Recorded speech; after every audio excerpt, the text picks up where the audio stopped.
नमस्कार जी। मैं doctor Ramesh Hassani हूँ। मैं 7 स्टार में consultant intensivist critical care physician करके कार्यरत हूँ।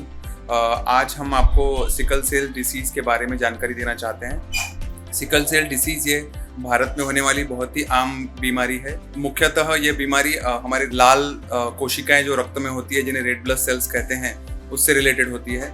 साधारणतः हमारी लाल रक्त कोशिकाएं गोल आकार की होती है।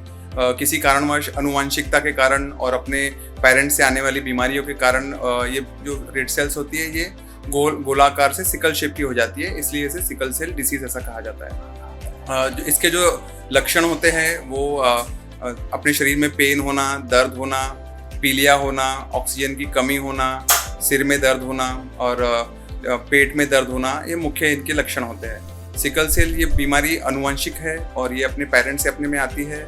तो जैसे जो गर्भवती महिलाएं होते हैं उनमें अगर पहले से स्क्रीनिंग की जाए तो बच्चों में होने से इसे रोका जा सकता है। सिकल सेल बीमारी, जैसे मैंने आपको बताया कि लाल रक्त कोशिकाएं गोल से सिकल के शेप की हो जाती है। इसके कारण ये छोटी छोटी जो नसें होती है, अगर ये ब्रेन की नसों में जाके ब्लॉक करती है तो पेशेंट को स्ट्रोक हो सकता है, पैरालिसिस हो सकता है। अगर ये फेफड़ों की नसों को ब्लॉक करती है तो एक्यूट चेस्ट सिंड्रोम, जिसमें बहुत सीवियर छाती में दर्द होता है, वो हो सकता है। अगर ये पेट की नसों को ब्लॉक करती है तो पेट में एब्डोमिनल सिंड्रोम यानी पेट दर्द बहुत ज़ोर से हो सकता है। वैसे ही ये जिन जिन नसों को ब्लॉक करती है, हाथों की नसों को ब्लॉक करे तो हाथों में थ्रोम्बोसिस, पैरों में डीवीटी हो सकता है। तो ये आमतौर इसके लक्षण हैं सिकल सेल के। सिकल सेल 2 से 3 प्रकार, आमतः सिकल सेल ट्रेट होता है और सिकल सेल डिसीज होता है, और तीसरा एक सिकल सेल इंटरमीडिएट डिसीज होता है। हमारे शरीर में आमतः कॉमन हीमोग्लोबिन HbA होता है, लेकिन सिकल सेल में HbS का प्रमाण बहुत ज़्यादा बढ़ जाता है।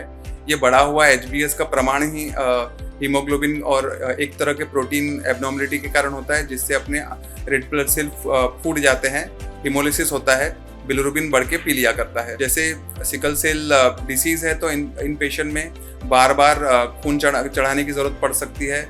आमतौर पर हमारा हीमोग्लोबिन 11 12 से 14 तक होता है, लेकिन सिकल सेल के पेशेंट में हीमोग्लोबिन का प्रमाण 8, 9, 10 इस प्रकार पाया जाता है। जैसे ही पेशेंट का हीमोग्लोबिन 10 से नीचे चले जाता है तो हमें ब्लड चढ़ाना पड़ता है। ट्रीटमेंट मोडेलिटी में हम कौन सी उपचार करते हैं, तो इसमें 3 प्रकार के मुख्य उपचार होते हैं। पहला होता है मेडिकेशन, दूसरा होता है बोन मैरो ट्रांसप्लांट और तीसरा होता है जीन थेरेपी। मेडिकेशन में आमतौर पर हाइड्रोक्सीयूरिया और सोडामेंट जैसी दवाई दी जाती है, और पहले तो इसका कंप्लीट उपचार उपलब्ध नहीं था, लेकिन जब से बोन मैरो ट्रांसप्लांट आया है तो सिकल सेल को पूरी तरह से ठीक भी किया जा सकता है। और ये सारी ट्रीटमेंट मॉडलिटीज़ नागपुर में अवेलेबल है। आप किसी भी क्षण सिकल सेल के बारे में और जानकारी चाहते हैं या अपने मरीज को ठीक करवाना चाहते हैं तो आप 7 स्टार में हमसे कंसल्ट करके और जानकारी पा सकते हैं। 7 स्टार हॉस्पिटल, जगनाडे चौक, नंदनवन, नागपुर।